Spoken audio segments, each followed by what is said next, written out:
Hello everyone, good morning to all of you. दोस्तों, कैसे हैं आप सभी? आशा करता हूं आप सभी अच्छे होंगे। दोस्तों, आज हम बात करेंगे बहुत ही महत्वपूर्ण टॉपिक की, जो आने वाले एग्जाम की दृष्टिकोण से, यानी कि हर एग्जाम की दृष्टि से कौन से बात करते हैं तो ये बहुत ही महत्वपूर्ण हो जाते हैं। और बात करते हैं आज वही इसरो के बारे में, जो भारतीय अंतरिक्ष एजेंसी है, उसके बारे में हम बात करेंगे। यहाँ से जो है हर एग्ज़ाम में एक ना एक क्वेश्चन ज़रूर देखने को मिलते हैं, और ये हर एक एग्ज़ाम में अक्सर पूछ लिए ही जाते हैं यहाँ से क्वेश्चन एक ना एक। और यहाँ से जो भी यानी कि एक क्वेश्चन बनते हैं बहुत ही महत्वपूर्ण बनते हैं। और उसके बारे में हम बेसिक से जानेंगे कि इसरो के बारे में, कि इसरो के कहाँ केंद्र है इसरो का, कहाँ कहाँ पे बनाया गया है, कहाँ से क्या परीक्षण होता है, किसके द्वारा क्या बनाए जाते हैं इसरो के द्वारा। तो उसके बारे में हम बेसिक से जानेंगे। तो चलिए क्लास को स्टार्ट करते हैं। अब बात करते हैं इसरो के बारे में। अगर हम बात करते हैं तो सबसे पहले इसके बारे में हम जानेंगे, जो क्वेश्चन यहाँ से बनते हैं तो उसके बारे में हम जानेंगे। तो इसरो का यानी कि फुल फॉर्म के बारे में जानते हैं। तो इसरो का ये जो फुल फॉर्म अक्सर पूछे जाते हैं एग्जाम में, तो इसकी फुल फॉर्म की हम बात करते हैं तो इसका फुल फॉर्म हो जाता है इंडियन स्पेस रिसर्च ऑर्गेनाइजेशन, इसका फुल फॉर्म हो जाता है। और भारत का राष्ट्रीय अंतरिक्ष संस्थान, यानी कि यह जो है भारत का राष्ट्रीय अंतरिक्ष संस्थान इसरो है। और बात करते हैं इसका मुख्यालय, यानी कि इसका मुख्य कार्य का भारत के लिए अंतरिक्ष संबंधी तकनीकी उपलब्ध कराना, यानी कि इसका जो मुख्य कार्य है भारत के लिए अंतरिक्ष संबंधी जो तकनीकी है उसको उपलब्ध कराना इसका मुख्य कार्य है। अब वही बात करते हैं इसकी स्थापना की। तो इसकी स्थापना 15 अगस्त 1969 में इसका स्थापना किया गया था। अब वही बात करते हैं इसरो का हेडक्वार्टर की। तो इसरो का अगर हेडक्वार्टर आपको पूछे तो कहाँ है, तो इसरो का हेडक्वार्टर बेंगलुरु कर्नाटक में स्थित है। तो ये भी पूछे जाते हैं इसरो का हेडक्वार्टर और इसरो की स्थापना। ये अक्सर एग्जाम में ये दोनों क्वेश्चन जो अक्सर एग्जाम में पूछे जाते हैं, तो याद रखिएगा, बहुत ही महत्वपूर्ण हो जाते हैं। और उससे भी ज़्यादा महत्वपूर्ण हो जाते हैं इसको, यानी कि इसका अध्यक्ष, यानी कि अभी वर्तमान में जो है अगर इसका अध्यक्ष की बात करें तो के सिवान इसके अध्यक्ष हैं। अगर आप सोचेंगे तो के सिवान इसका अध्यक्ष जरूर है, तो और ये मन में होता अगर कितने नंबर का है, तो यह 10वें नंबर का जो है अभी वर्तमान में अध्यक्ष है के सिवान। तो चलिए अब नेक्स्ट क्वेश्चन की ओर बढ़ते हैं। अब वही बात करते हैं इसरो के महत्वपूर्ण एवं प्रमुख क्षेत्रीय केंद्र, यानी कि इसरो के जो है महत्वपूर्ण और क्षेत्रीय केंद्र कहाँ कहाँ पर है और उसके बारे में हम जानेंगे। तो उसका क्या कार्य है उसके बारे में भी हम जानेंगे। अब बात करते हैं इसके प्रमुख, यानी कि इसरो का जो है प्रमुख क्षेत्रीय केंद्रों की क्षेत्रीय केंद्र यहाँ पे दिया गया है और इसके बारे में जानेंगे। पहले, प्रमुख क्षेत्रीय केंद्र की सहायता से इसरो अंतरिक्ष अनुसंधान में भारत की मुख्य भूमिका निभाता है, यानी कि यह जो है जितने भी क्षेत्रीय केंद्र है उसी के सहायता से जो है इसरो अंतरिक्ष अनुसंधान में भारत की प्रमुख भूमिका निभाता है। तो वही बात करते हैं इसका नीचे में जो दिया गया है, देख सकते हैं ISAC, यानी कि ISAC जो है इसका फुल फॉर्म की बात करें तो सैटेलाइट एप्लीकेशन सेंटर, यानी कि सैटेलाइट एप्लीकेशन सेंटर इसरो का जो है कहाँ पे स्थित है, तो इसरो का जो है यह बेंगलुरु में स्थित है, यानी कि सैटेलाइट एप्लीकेशन सेंटर बेंगलुरु में स्थित है। इसरो उपग्रह अनुप्रयोग केंद्र, यानी कि इसका जो है इसरो का जो है उपग्रह अनुप्रयोग केंद्र है, यानी कि इसी को सैटेलाइट एप्लीकेशन सेंटर कहा जाए, यहाँ पे स्थित है। तो कहाँ पे, तो बेंगलुरु में। तो आपको याद रखिएगा इसरो सैटेलाइट एप्लीकेशन सेंटर कहाँ स्थित है, बेंगलुरु में। अब वहीं बात करेंगे VSSC की। VSSC का यानी कि फुल फॉर्म की बात करें तो इसका फुल फॉर्म हो जाता है विक्रम साराभाई स्पेस सेंटर, यानी कि विक्रम साराभाई स्पेस सेंटर की बात करें तो यह कहाँ पर स्थित है, तो तिरुवनंतपुरम में स्थित है। विक्रम, ये भी एग्जाम में कई बार पूछे गए हैं। विक्रम साराभाई अंतरिक्ष केंद्र कहाँ पर स्थित है, तो तिरुवनंतपुरम में स्थित है। तब वही बात करते हैं तीसरे नंबर, यानी कि क्षेत्रीय केंद्र की SDSC का फुल फॉर्म की बात करें तो इसका फुल फॉर्म होता है सतीश धवन स्पेस सेंटर, यानी सतीश धवन अंतरिक्ष केंद्र इसका फुल फॉर्म हो जाता है। तो ये भी पूछे जाते हैं, कई बार एग्जाम में पूछे गए हैं। तो सतीश धवन अंतरिक्ष केंद्र कहाँ पर स्थित है, श्रीहरिकोटा में स्थित है। अब वही बात करते हैं SAC का, यानी कि SAC का मतलब यानी कि होता है space application centre. Space application centre की अगर बात करें तो यह अहमदाबाद में स्थित है, यानी कि अंतरिक्ष अनुप्रयोग केंद्र कहाँ पर स्थित है, ये भी कई बार पूछे गए हैं एग्जाम में। यानी कि ये भी जितने भी क्वेश्चंस है यहाँ पे जो अभी हम बताए हैं, तो ये सारे चारों को चारों बहुत ही अपने आप में VVI हो जाते हैं, बहुत ही महत्वपूर्ण हो जाते हैं। यानी कि अंतरिक्ष अनुप्रयोग केंद्र की बात करें तो अहमदाबाद में स्थित है। अब वही बात करते हैं LPSC यानी कि LPSC के बारे में बात करें तो इसका फुल फॉर्म होता है लिक्विड प्रोपल्शन सिस्टम सेंटर, यानी कि द्रव संचालित पद्धति केंद्र, यानी कि द्रव संचालित पद्धति केंद्र की बात करते हैं तो कहाँ पे है, तो महेंद्रगिरी जो है, महेंद्रगिरी कहाँ पे, अगर आप पूछे तो महेंद्रगिरी कहाँ पर स्थित है, तो यह तमिलनाडु में स्थित है, यानी कि तमिलनाडु के महेंद्रगिरी में स्थित है। क्या स्थित है, तो द्रव संचालित पद्धति केंद्र जो है इसरो का, यह तमिलनाडु महेंद्रगिरी में स्थित है। अब वहीं बात करेंगे ISTRAC यानी ISTRAC की, तो इसका फुल फॉर्म हो जाता है telemetry tracking and command centre, यानी कि इन्हीं को अगर हिंदी में बात करें तो इसरो दूरमापी निगरानी एवं निर्देशक केंद्र हो जाता है, यानी कि इसरो दूरमापी निगरानी एवं निर्देशन केंद्र हो जाता है। तो यह कहाँ पर स्थित है, तो यह बेंगलुरु में स्थित है, यानी कि इसरो दूरमापी निगरानी एवं निर्देशन केंद्र कहाँ पर स्थित है, बेंगलुरु में स्थित है। अब वहीं अगर बात करें तो MCF की, यानी कि MCF का प्रमुख नियंत्रण सुविधा केंद्र, यानी कि प्रमुख नियंत्रण सुविधा केंद्र, यानी कि इन्हीं का फुल फॉर्म की बात करें तो मास्टर कंट्रोल फैसिलिटी सेंटर, यानी कि मास्टर कंट्रोल फैसिलिटी सेंटर की बात करते हो हसन कर्नाटक, और हसन कर्नाटक में भी है और भोपाल मध्य प्रदेश में भी स्थित है। तो याद रखिएगा ये बहुत ही महत्वपूर्ण हो जाते हैं, यानी कि प्रमुख नियंत्रण सुविधा केंद्र कहाँ पर स्थित है, तो हसन कर्नाटक में और भोपाल मध्य प्रदेश में भी स्थित है। अब वहीं बात करते हैं NRSA की, NRSA बहुत ही BBI, यानी कि इस पे जितना स्टार लगा सकते हैं लगा दीजिए, बहुत ही महत्वपूर्ण क्वेश्चन हो जाते हैं। तो इसका बात करते हैं राष्ट्रीय दूर संवेदी संस्थान, यानी कि राष्ट्रीय दूर संवेदी संस्थान की बात करें तो यह हैदराबाद में स्थित है। याद रखिएगा ये हैदराबाद में स्थित है, बहुत ही महत्वपूर्ण क्वेश्चन हो जाते हैं। अब बात करते हैं अगले क्वेश्चन की। अब बात करते हैं इसरो उपग्रह अनुप्रयोग केंद्र, यानी कि इसरो उपग्रह अनुप्रयोग केंद्र की बात करते हैं, यानी कि इसका फुल फॉर्म, यानी कि अंग्रेजी नाम बात करते हैं तो सैटेलाइट एप्लीकेशन सेंटर इसको कहते हैं, और इसी को हिंदी में इसरो उपग्रह अनुप्रयोग केंद्र कहते हैं। तो यह कहाँ पर स्थित है, तो यह बेंगलुरु में स्थित है, यानी कि यह बेंगलुरु में स्थित है। यह एक दूर संवेदी एवं भू-स्थितिक उपग्रह है, यानी कि दूर संवेदी और भू-स्थितिक उपग्रह है। और वहीं बात करते हैं इसका डिजाइन एवं निर्माण कार्य करता है। यह जो है डिजाइन एवं निर्माण कार्य में महत्वपूर्ण भूमिका निभाते हैं। तो किसका, जो कोई भी, यानी कि कोई भी उपकरण बनाने में, उसका डिजाइन करने में यह महत्वपूर्ण भूमिका निभाते हैं। अब वहीं बात करते हैं विक्रम साराभाई अंतरिक्ष केंद्र की। तो विक्रम साराभाई अंतरिक्ष केंद्र की बात करते हैं, यह तिरुवनंतपुरम में है, और यह उपग्रह परीक्षण यान है, यानी कि यहाँ से जो है उपग्रह जो बनाए जाते हैं यहाँ से प्रक्षेपित किए जाते हैं, और उसके विकास कार्य एवं उपग्रह को पृथ्वी की कक्षा में स्थापित करने का कार्य करता है, यानी कि उसके विकास में और पृथ्वी तक जो कक्षा होता है, पृथ्वी की कक्षा, वहाँ तक उसको स्थापित पहुँचाने में इसका महत्वपूर्ण रोल होता है, यानी कि भूमिका होता है। अब वहीं बात करते हैं बेंगलुरु की जो केंद्र है, जो अभी हम बात किए हैं बेंगलुरु में जितने भी क्षेत्रीय केंद्र हैं उसके बारे में हम बात करते हैं। तो बेंगलुरु में जो केंद्र है, तो यहाँ पे आप देख सकते हैं मैप दिया हुआ है, तो बेंगलुरु का जो है ये वहाँ पे दिया हुआ है, और केरल जो तिरुवनंतपुरम का यहाँ दिया हुआ है। तो देखते हैं इसको। अब बात करते हैं इसरो के जो क्षेत्रीय केंद्र हैं, तो यानी बेंगलुरु में जितने भी क्षेत्रीय केंद्र हैं उसके बारे में हम बात करेंगे। तब बात करते हैं बेंगलुरु की अंतरिक्ष, यानी कि यहाँ पे जो है अंतरिक्ष आयोग बेंगलुरु में स्थित है, और अंतरिक्ष विभाग एवं इसरो का मुख्यालय जो है बेंगलुरु में स्थित है। तो याद रखिएगा अंतरिक्ष विभाग एवं इसरो का मुख्यालय बेंगलुरु में है। असैन्य अभियांत्रिकी कार्यक्रम कार्यालय भी बेंगलुरु में स्थित है, असैन्य अभियांत्रिकी कार्यालय बेंगलुरु में स्थित है, और एंट्रिक्स निगम भी बेंगलुरु में ही स्थित है। अब वहीं बात करते हैं इसरो उपग्रह केंद्र, यानी कि इसरो उपग्रह केंद्र बेंगलुरु में स्थित है, ये बहुत ही इंपॉर्टेंट हो जाते हैं, याद रखिएगा इसरो उपग्रह केंद्र जो है बेंगलुरु में स्थित है।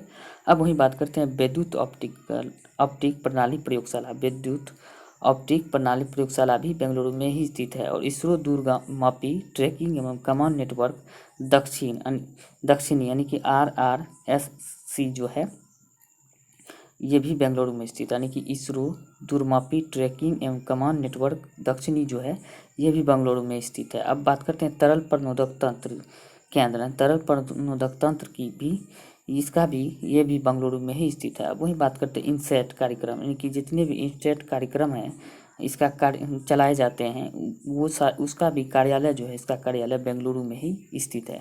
अब वहीं बात करते हैं NNRMS का सचिवालय, यानी कि NNRMS का सचिवालय भी ये बेंगलुरु में स्थित है, याद रखिएगा। वहीं बात करते हैं ADCOS का सचिवालय भी बेंगलुरु में स्थित है। तो याद रखिए ये सारे के सारे जो है, बेंगलुरु में स्थित है। यहाँ देख सकते हैं इसका लोकेशन बेंगलुरु का दिया गया है। अब वहीं बात करते हैं तिरुवनंतपुरम। ये देखिए कि ये केरल है, यहाँ से यहाँ तक ये केरल का तिरुवनंतपुरम है। और वहीं जो है इसका भी और क्षेत्रीय कार्यालय जो है तिरुवनंतपुरम में। देखते हैं कौन कौन से हैं। तो विक्रम साराभाई अंतरिक्ष केंद्र जो है ये बहुत ही बार पूछे गए एग्जाम में, याद रखिएगा। तो यह जो स्थित है तिरुवनंतपुरम केरल में स्थित है। और वहीं बात करें तरल परनोदक प्रणाली केंद्र जो है, तरल परनोदक जो प्रणाली केंद्र है ये भी केरल के तिरुवनंतपुरम में स्थित है। इसरो अक्रिय तंत्र इकाई और भारतीय अंतरिक्ष विज्ञान एवं प्रौद्योगिकी संस्थान जो है ये तिरुवनंतपुरम में स्थित है। इसरो अंकीय अक्रिय तंत्र इकाई भारतीय अंतरिक्ष विज्ञान एवं प्रौद्योगिकी संस्थान ये भी इस यानी कि तिरुवनंतपुरम में ही स्थित है। अब बात करते हैं सतीश धवन अंतरिक्ष केंद्र, यानी कि सतीश धवन अंतरिक्ष केंद्र की बात करते हैं। यह श्रीहरिकोटा में स्थित है। और इसका कार्य क्या है, इसका प्रमुख कार्य क्या है, तो इसके बारे में हम बात करते हैं। यह देश का प्रक्षेपण स्टेशन है, यानी कि यह जो है देश का प्रक्षेपण स्टेशन है। जो भी यहाँ से यानी कि बनाए जाते हैं सैटेलाइट वगैरह सब जो अंतरिक्ष में जो भेजे जाते हैं उसका जो है यहाँ से प्रक्षेपण स्टेशन, यानी कि ये प्रक्षेपण स्टेशन है, यहीं से भेजे जाते हैं।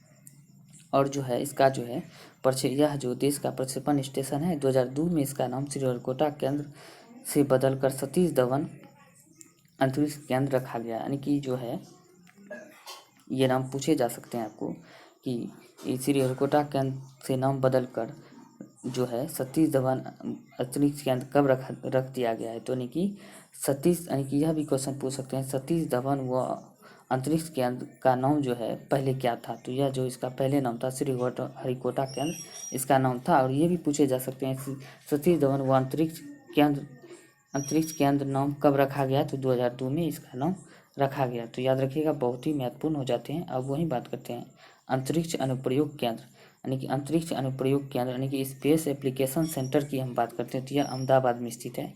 और इसका भी क्या कार्य है इसके बारे में भी हम बात करेंगे। यह विभिन्न अंतरिक्ष अभियानों के लिए विभिन्न प्रकार के महत्वपूर्ण उपकरण बनाने का कार्य करते हैं। यानी कि विभिन्न प्रकार के जो भी अभियान यहाँ से बनाए जाते हैं और उपकरण बनाए जाते हैं तो उसके बनाने और कार्यक्रम को बनाने में इसका महत्वपूर्ण रोल यानी कि भूमिका होते हैं। और वहीं साथ ही साथ बात करते हैं यह नागरिक इस्तेमाल में प्रयोग किए जाने वाले अंतरिक्ष प्रौद्योगिकी के विकास पर भी कार्य करते हैं। यानी कि जो नागरिक यहाँ की इसके साथ साथ जो नागरिक इस्तेमाल में जो प्रयोग किए जाने वाले अंतरिक्ष प्रौद्योगिकी है उसके विकास पर भी ये कार्य करते हैं, उसके विकास के लिए भी यह कार्य करते हैं।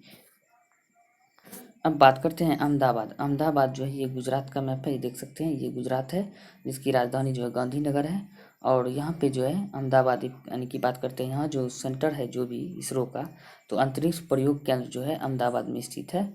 और वहीं बात करते हैं भौतिक अनुसंधान प्रयोगशाला भी और भौतिक अनुसंधान प्रयोगशाला और विकास एवं शैक्षिक संचार इकाई जो है ये दोनों जो है अहमदाबाद में स्थित है। कौन कौन से है, अंतरिक्ष प्रयोग केंद्र अहमदाबाद में और भौतिक अनुसंधान प्रयोगशाला यानी विकास एवं शैक्षणिक संचार इकाई ये भी है अहमदाबाद में स्थित है, याद रखिएगा। और एकमात्र जो है सार यानी कि श्रीहरिकोटा सतीश धवन अंतरिक्ष केंद्र की बात करते हैं तो यह कहाँ स्थित है, तो आंध्र प्रदेश में स्थित है। तो याद रखिएगा सार यानी कि श्रीहरिकोटा सतीश धवन अंतरिक्ष केंद्र जो है ये आंध्र प्रदेश में स्थित है। तो चलिए अब बात करते हैं अगले क्वेश्चन की।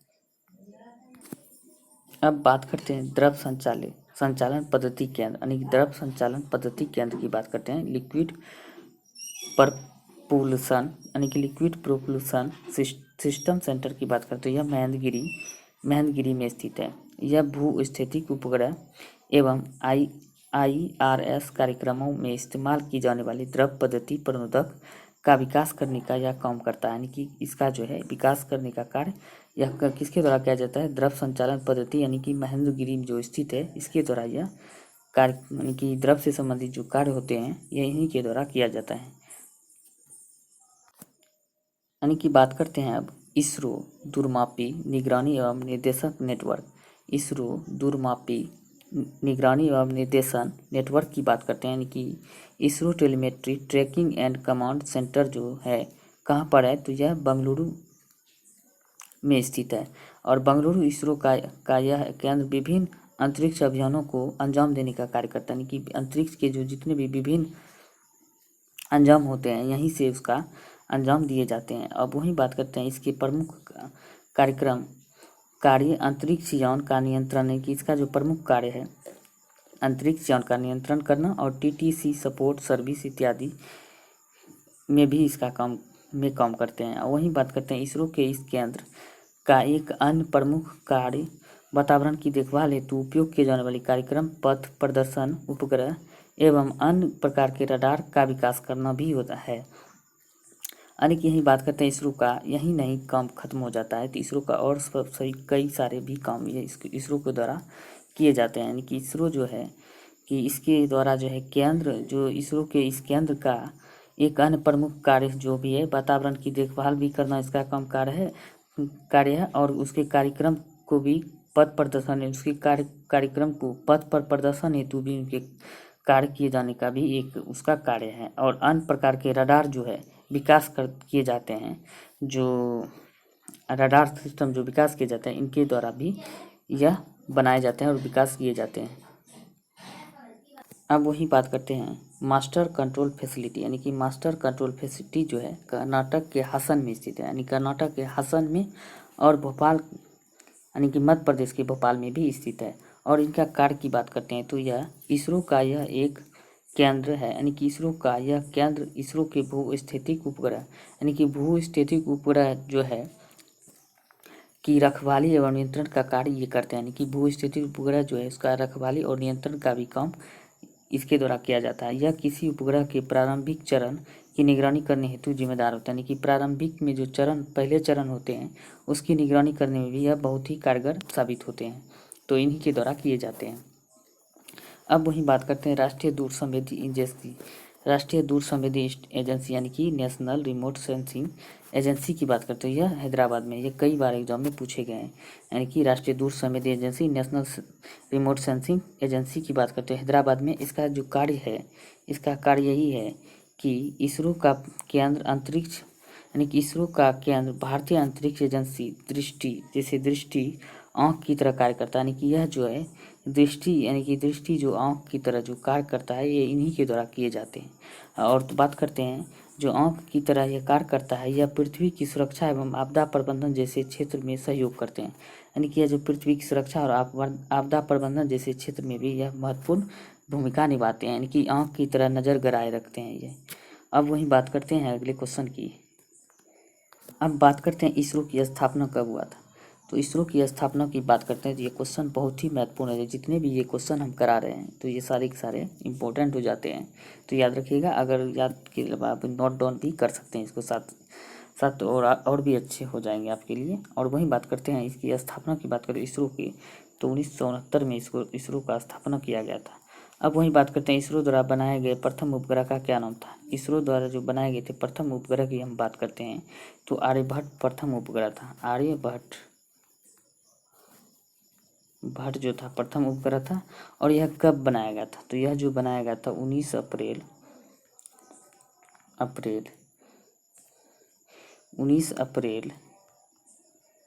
1975 ईस्वी में यह लॉन्च किया गया था। किसको? आर्यभट्ट को। अब याद रखिएगा ये भी कई बार एग्जाम में पूछे गए। आर्यभट्ट को जो है कब प्रक्षेपित किया था पहली बार 19 अप्रैल 1975 में, यानी कि यह इसको प्रक्षेपित यानी बनाया गया था। अब बात करते हैं अगले क्वेश्चन की। चंद्रमा पर जल का पता सर्वप्रथम विश्व के किस अंतरिक्ष एजेंसी ने लगाया था। यानी विश्व के सर्वप्रथम किस एजेंसी ने लगाया था। ये क्वेश्चन और भी इम्पोर्टेंट हो जाते हैं। चंद्रमा पर जल का पता सर्वप्रथम जो लगाया था विश्व की किस अंतरिक्ष एजेंसी ने लगाया था तो ये और आप सोचते होंगे तो अमेरिका रूस चाइना भी हो सकता है, लेकिन ये नहीं है। भारत भी पीछे नहीं रहा है, तो भारत भी अब आगे चल रहे हैं। तो इसका जो पता सर्वप्रथम इसरो है भारत के स्पेस एजेंसी इसके द्वारा लगाया गया था सर्वप्रथम। तो याद रखिएगा ये भी कम हमारे भारतीय वैज्ञानिक भी अब पीछे नहीं रहे हैं, तो यह भी दुनिया के साथ साथ चल रहे हैं। यानी कि दुनिया में आगे या पीछे भी नहीं है, आगे की बात करते हैं तो जहाँ तक आगे ही निकल रहे हैं। तो अब वही बात करते हैं इसरो का मुख्य नियंत्रण केंद्र कहाँ स्थापित किया गया। यानी कि इसरो का जो है मुख्य नियंत्रण केंद्र जो है कहाँ स्थापित किया गया है तो इसका बात करते हैं तो यह 2 जगह पे है। तो 2 जगह पर है तो कहाँ कहाँ है तो बात करते हैं तो पहले जगह की बात करते हैं, हासन कर्नाटक में है, यानी कि पहले जो है हासन कर्नाटक में है। अब दूसरी जगह की हम बात करते हैं तो ये भोपाल, यानी कि भोपाल एमपी में स्थित है। भोपाल के एमपी में स्थित है, याद रखिएगा। ये दो जगह, पहला नंबर हासन में कर्नाटक में है, दूसरी जगह भोपाल मध्य प्रदेश में स्थित है। अब बात करते हैं भारत भारत का द्रव संचालन केंद्र कहाँ स्थित है, यानी भारत का जो है द्रव संचालन केंद्र की बात करते हैं तो यह कहाँ पर स्थित है, तो यह तमिलनाडु के महेंद्रगिरी में स्थित है, यानी कि तमिलनाडु के महेंद्रगिरी में स्थित है। तो यह तमिलनाडु के महेंद्रगिरी में स्थित है, याद रखिएगा, बहुत ही महत्वपूर्ण हो जाते हैं। तो चलिए अब अगले क्वेश्चन की ओर बढ़ते हैं। अब बात करते हैं राष्ट्रीय दूर संवेदी एजेंसी कहाँ स्थित है। राष्ट्रीय दूर संवेदी एजेंसी की बात करते हैं तो यानी कि इसका बात करते हैं NRSA की। इसका फुल फॉर्म की हम बात करते हैं तो नेशनल रिमोट, R से रिमोट और S से हो जाता है सेंसिंग और A से हो जाता है एजेंसी। ये कहाँ पर स्थित है, तो यह हम बात करते हैं तो यह स्थित है कहाँ, हैदराबाद में। तो याद रखिएगा, कई बार एग्जाम में ये भी पूछे गए, तो हैदराबाद में स्थित है। और अंतरिक्ष अनुप्रयोग केंद्र कहाँ पर स्थित है, तो अंतरिक्ष अनुप्रयोग केंद्र की हम बात करते हैं तो ये अहमदाबाद में स्थित है, गुजरात के अहमदाबाद में स्थित है।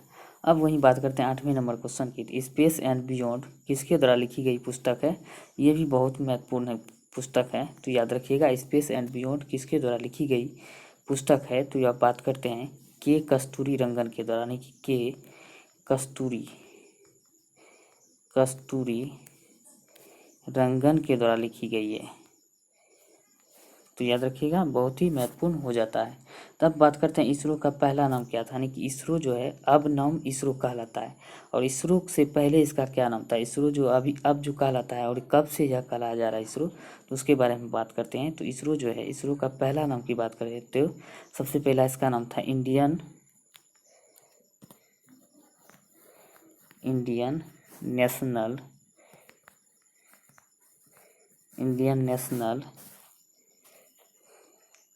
कमिटी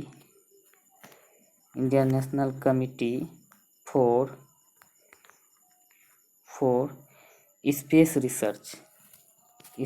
रिसर्च इसका पहला नाम था। तो याद रखिएगा, इसका क्या नाम हो जाता है, तो इसरो से पहले इसका नाम था Indian national committee for space research, इसका पहला नाम था। तो यह आपको हम बता दिए हैं कि 2002 से यह तो इसरो कहलाता है। तब वहीं बात करते हैं भारत के अंतरिक्ष अनुसंधान के पिता किसे कहा जाता है। भारतीय अंतरिक्ष अनुसंधान के पिता की बात करें तो विक्रम साराभाई को भारतीय अंतरिक्ष अनुसंधान का पिता कहे जाते हैं। ये सारे जितने भी क्वेश्चन हैं एग्जाम के दृष्टिकोण से बहुत ही महत्वपूर्ण हो जाते हैं, तो याद रखिएगा। और भी कई सारे इस तरह के वीडियो प्लेलिस्ट में पड़ा हुआ है, अगर आप नहीं देख रहे हैं तो वहाँ से जाके देख सकते हैं। अब बात करते हैं एक और भी महत्वपूर्ण क्वेश्चन के बारे में, तो जो बहुत ही महत्वपूर्ण हो जाते हैं, तो याद रखिएगा ये और भी ज़्यादा महत्वपूर्ण हो जाते हैं। अब बात करते हैं अंटार्कटिका में रिकॉर्ड उच्च तापमान, यानी कि अंटार्कटिका में जो रिकॉर्ड किया गया है उच्च तापमान, उसके बारे में हम जानेंगे। तब बात करते हैं संयुक्त राष्ट्र के विश्व मौसम विज्ञान संगठन ने अंटार्कटिका अभी तक का उच्च तापमान दर्ज किया, यानी कि अंटार्कटिका में जो अभी तक का जो उच्च तापमान दर्ज किया गया, यानी कि 1 जुलाई 2021 को अंटार्कटिका में 18 पॉइंट जो है 18.3 सेल्सियस जो है इसका तापमान दर्ज किया गया है, यानी कि तापमान दर्ज किया गया है सेल्सियस के एक नए रिकॉर्ड उच्च तापमान की पुष्टि की गई, यानी कि नए रिकॉर्ड के साथ ही इसकी तापमान की पुष्टि की गई है। कहाँ पे, तो अंटार्कटिका में। तो कब, 1 जुलाई 2021 को, और कितना, तो 18.3 सेल्सियस के साथ एक नए उच्च तापमान की पुष्टि की गई है। अब वही बात करते हैं उच्च तापमान का पिछला रिकॉर्ड कितना रहा था, यानी कि वही पूछ सकते हैं। पिछला रिकॉर्ड जो था 17.5 यानी कि 17.5 डिग्री सेल्सियस था, जो उसी स्टेशन पर 24 मार्च 2015 को दर्ज किया गया था। जो स्टेशन पे अभी दर्ज किया गया है 1 जुलाई 2021 को अंटार्कटिका में 18.3 डिग्री सेल्सियस नए रिकॉर्ड जो दर्ज किया गया, उसी स्टेशन पर 17.5 डिग्री सेल्सियस का जो रिकॉर्ड दर्ज किया गया था 24 मार्च 2015 को, इसका भी रिकॉर्ड तोड़ दिया है। तो देख सकते हैं कितना बहुत ज़्यादा दिन ब दिन तापमान बढ़ते जा रहा है। इससे सारे के सारे जो है ये सब प्रकृति के साथ खिलवाड़ का नतीजा है। और वहीं बात करते हैं महत्वपूर्ण तथ्य के बारे में, यानी कि जो महत्वपूर्ण तथ्य हैं उसके बारे में हम बात करते हैं। अब बात करते हैं अंटार्कटिका की सबसे ऊंची चोटी विंसन विंसन मैप यानी कि अगर आपको पूछे अंटार्कटिका की सबसे ऊंची चोटी का क्या नाम था, विंस मौसिफ जो है अंटार्कटिका की सबसे ऊंची चोटी है, तो देख सकते हैं, तो याद रखिएगा। और वहीं बात करेंगे अगर अंटार्कटिका की अगर पूछे तो यह कौन सा महाद्वीप है, केम्मा सबसे बड़ा महाद्वीप है, यानी कि यह जो बात करते हैं छठे जो सबसे बड़ा महाद्वीप है। और इसके बाद जो है यानी कि छठा नहीं बात करते हैं तो यह पाँचवा हो जाता है, यानी पाँचवा सबसे बड़ा महाद्वीप है। और पहला की बात करते हैं एशिया, दूसरा उत्तरी अमेरिका, तीसरा जो है दक्षिण अमेरिका, और यानी कि फिर से बोलते हैं, गलत हो गया दोस्तों। पहला नंबर पे जो है एशिया है, दूसरे नंबर पर अफ्रीका है, और तीसरे नंबर की बात करें उत्तरी अमेरिका है, फिर चौथे नंबर की बात करें दक्षिण अमेरिका है, और पाँचवें नंबर की बात करते हैं अंटार्कटिका जो अंटार्कटिका ही पाँचवा सबसे बड़ा महाद्वीप है। और छठे की बात करते हैं यूरोप हो जाता है, और सातवां सबसे बड़ा महाद्वीप यानी कि सातवां यानी कि सबसे छोटा जो है ऑस्ट्रेलिया हो जाता है। याद रखिएगा, बहुत ही महत्वपूर्ण हो जाते हैं। अब वहीं बात करते हैं अंटार्कटिका में भारत के अनुसंधान केंद्र, अंटार्कटिका में जो भारत के अनुसंधान केंद्र खोले गए हैं उसके बारे में हम बात करते हैं, स्थापित किए गए हैं। तो दक्षिण गंगोत्री की बात करें तो स्थापना जो सर्वप्रथम जो किया गया था, कब किया गया था, याद रखिएगा। ये भी पूछे जाते हैं कि अंटार्कटिका में दक्षिण गंगोत्री की स्थापना कब किया गया था, यानी कौन सा अनुसंधान केंद्र जो है खोला गया था तो अंटार्कटिका में, तो दक्षिण गंगोत्री सर्वप्रथम 1983 से 84 में के बीच में स्थापित किया गया था। अगर वहीं बात करें तो मैत्री की, तो दूसरे स्थान पर जो है मैत्री की स्थापना किया गया था, कब किया था, 1989 में मैत्री अनुसंधान केंद्र अंटार्कटिका में स्थापित किए गए थे। और वहीं बात करते हैं तो भारतीय स्थापना यानी कि भारतीय जो स्थापना किया गया था इसका 2012 में किया गया था। अगर वहीं पूछे कि अंटार्कटिका को क्या कहा जाता है, अंटार्कटिका जो है विज्ञान को समर्पित महाद्वीप कहा जाता है, जो अंटार्कटिका को विज्ञान के लिए समर्पित महाद्वीप है। और यहाँ जो है सालों भर बर्फ से घिरा हुआ है, इसे श्वेत महाद्वीप के नाम से भी जाना जाता है। अब वहीं बात करते हैं अंटार्कटिका महाद्वीप पर पहुँचने वाला प्रथम भारतीय कौन थे, तो यह भी पूछे जाते हैं। ये सारी बहुत ही महत्वपूर्ण क्वेश्चन है। तो यह जो है प्रथम भारतीय की बात करते हो, भारतीय रामचरण जी थे जो प्रथम भारतीय थे अंटार्कटिका में पहुँचने वाले। अब वहीं बात करें दक्षिणी ध्रुव पर पहुँचने वाले प्रथम भारतीय, तो दक्षिणी ध्रुव पर पहुँचने वाले प्रथम भारतीय थे मैलारी नौकोसल